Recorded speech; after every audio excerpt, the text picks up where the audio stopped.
அனைவருக்கும் அன்பான வணக்கங்கள். கோவையிலிருந்து பேராசிரியர் கற்பசுவாமி ராமநாதன். நம்ம எல்லாருக்குமே பார்க்கணும், ஒரு கடினமாக தெரியுது இந்த மாதிரி எனர்ஜி லெவல் எப்படி பாதுகாக்கிறது.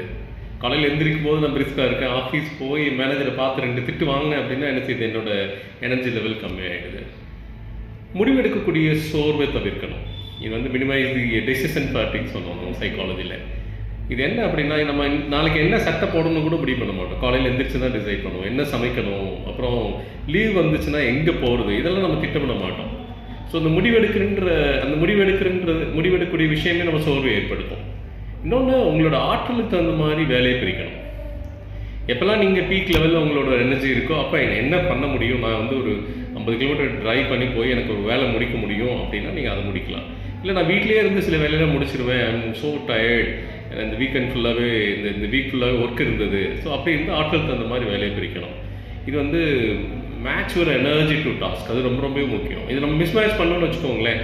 ஒரு டாஸ்க் நிறைய எனர்ஜி தேவைப்படும், நம்ம எனர்ஜியோடு இருக்க மாட்டோம். So you cannot expect the outcome also. இன்னொரு 90 நிமிட பணிப்பயிற்சின்னு சொல்லுவோம்.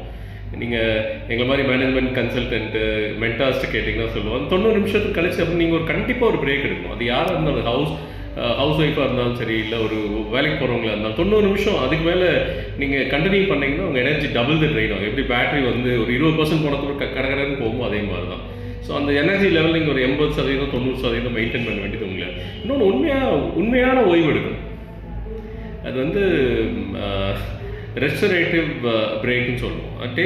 நீங்கள் பிரேக் எடுத்துக்கோங்க, உண்மையான ஓய்வாக இருக்கணும். அதில் நான் மறுபடியும் மொபைல் பார்த்துட்டு என்னோட ஆக்குலர் ப்ரெஷர்லாம் கூட்டிகிட்டு டென்ஷன் ஆகிட்டு எனக்கு பிடிச்ச கட்சி பிடிக்காத கட்சியோட தலைவரை பற்றி நியூஸ் வரும், அதெல்லாம் தேவையில்லை. ஒரே நேரத்தில் ஒரு வேலை செய்யுங்க. சிங்கிள் டாஸ்கிங் தான். மல்டி டாஸ்கிங்லாம் அதில் காலம் முடிஞ்சு போச்சு.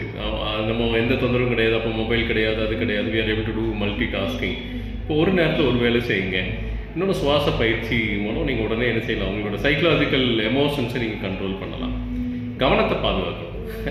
என்ன வித்தியாசமாக இருக்குன்னு பார்க்கணும். Productive attention. நம்ம அட்டென்ஷன் டைவர்ஷன் நிறைய இருக்கும். வேக்ஸாக சொல்கிற மாதிரி டேக் டைவர்ஷன் போயிட்டே இருக்கும். நம்மளுடைய அட்டென்ஷன் சிதறாமல் பார்த்துக்கணும். நம்மளோட அப்படி எஃபர்ட்ஸ் என்ன இருக்கும், இனியதாக இருக்கும். கவனத்தை பாதுகாக்கணும், ப்ரொடக்டிவ் அட்டென்ஷன். இன்னொன்று, தீர்மான சோர்வு குறைக்கணும். ஆற்றலுக்கு ஏற்ற ஒரு வேலையை நீங்கள் பகிரணும்.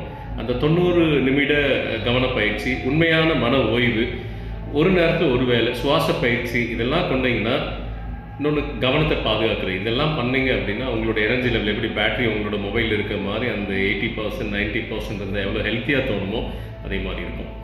ஸோ உங்களோட எனர்ஜியை சேவ் பண்ணுங்கள், வாழ்நாளை இனியதாக ஆக்குங்கள். நன்றியோடு பேராசிரியர் கற்பசுவாமி ராமநாதன்.